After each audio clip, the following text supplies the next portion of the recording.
श्री स्वामी समर्थ. जयशंकर. यावर्षी येत आहे अधिक मास आणि या अधिक मासातच आपल्याला आपल्या आईसाठी एक कार्य करायचं आहे, एक कर्म करायचं आहे. फक्त 3 वर्षातून आपण ही सेवा आपल्या आईसाठी करू शकतो आणि ती म्हणजे ह्या अधिक मासात मुलींनी आपल्या आईची ओटी भरणं. हे अत्यंत पुण्यकारक मानलं गेलेलं आहे, कारण या काळात असे केल्याने आपल्या आईला सवाष्णाचे तर सौभाग्य लाभते, तसेच पितरांचेही आशीर्वाद मिळतात अशी मान्यता आहे.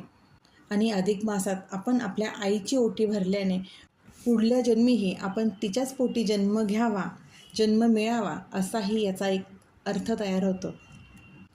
तसेच आपण जेव्हा लग्न करून सासरी जातो तेव्हा आपली ओटी भरतात, परंतु अधिक मासात आपण आईची ओटी भरून आपल्या आईने आपल्या पदरात टाकलेल्या सौभाग्याच्या प्रती ही छोटीशी कृतज्ञता म्हणून आपण आईची आपल्या ओटी भरायची असते.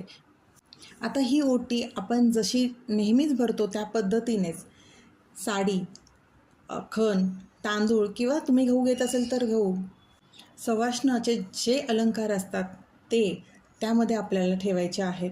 तसेच ह्या अधिक मासात तुम्हाला जेव्हा वेळ मिळेल तेव्हा आईची ओटी भरा. शक्यतो मंगळवार आणि शुक्रवार ह्या दिवशी भरली तर अतिउत्तम, पण प्रत्येकाला शक्य असेल त्या दिवशी ओटी भरा.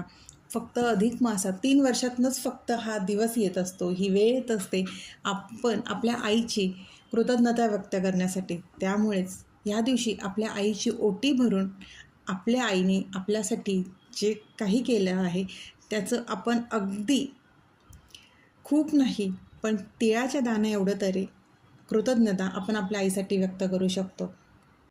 यामागे पुराणातील एक कथा आहे की जिथे पार्वती मातेनेही आपल्या आईची ओटी याच मासात भरली होती आणि म्हणूनच याच अधिक मासात प्रत्येक मुलीने आईची ओटी भरण्याची संकल्पना आहे.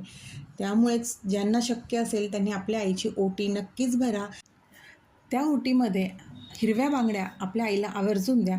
सगळे सौभाग्यालंकार जर द्यायला शक्य असेल तर नक्कीच द्या, पण नसेल तर ओटी भरताना त्यामध्ये हिरव्या बांगड्यांचा समावेश नक्कीच असू द्या.